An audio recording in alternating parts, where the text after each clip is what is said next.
Hey Mark, it's Mike. As part of my update, I did a video here just to kind of show you a couple things. So to start off with, your locomotive's got a fairly modern board in it, and it's actually wanting a 21-pin decoder.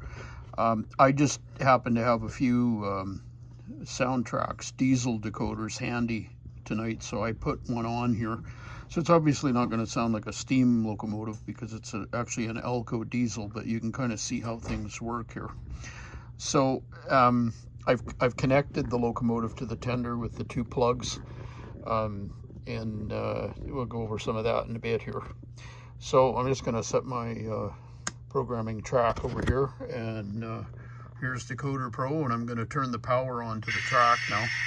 And the first thing you're going to hear is the decoder start up, thinking it's a diesel, and the lights on the board, so that's always a good sign.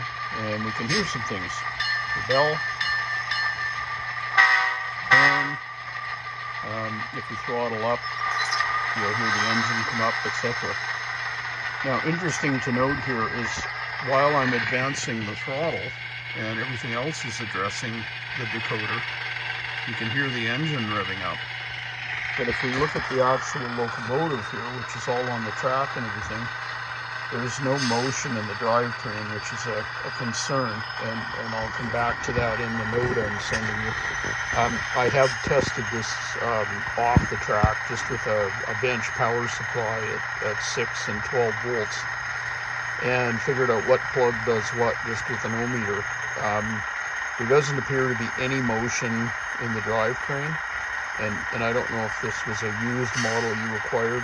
I mean, right now I don't even know if there's a motor inside it, so we'll have to open it up to figure that out. But at least we know a couple things. One is there's already a speaker in your tender, and the speakers in the DCC ready Bachmanns are actually pretty good, so I don't know that there's a lot of value in changing it. We can certainly put the one in that you sent me, but I'm not sure it's going to be any better than this one.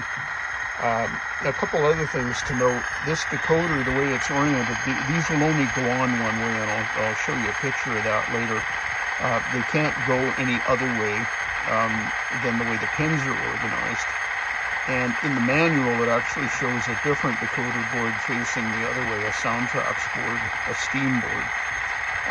And you know, part of the problem here, I've slid out the little front cover on the tender just to show you. It's in a pillbox that I've set up just for your locomotive. Now, you can hear right away, as soon as you put the tender body on, how much louder it gets, and the sound really improves. Well, there's your bell and your whistle. Well, your horn in this case. And if we, slow the thing down, you can kind of hear the thing. Now, the problem we have, of course, is the board in this orientation sticks out the front of the tender, so it's obviously the wrong decoder, and we'll have to sort that out. So, big concern right now is there's no motion in the locomotive, and even running a 12-volt supply against the wheels or the plug, there's no motion, there's no hum, there's nothing. So, I think a step we have to take here is to open the thing up and have a look and make sure there's a motor in it, and see if maybe a wire's just come off the motor. None of this is a big deal as long as there's a motor in there and it works. And so I'll go through some other things just with pictures and a note to you in the email. In fact, you probably read the email by the time you watch this video, but I thought this would kind of help explain things as to where we're at right now.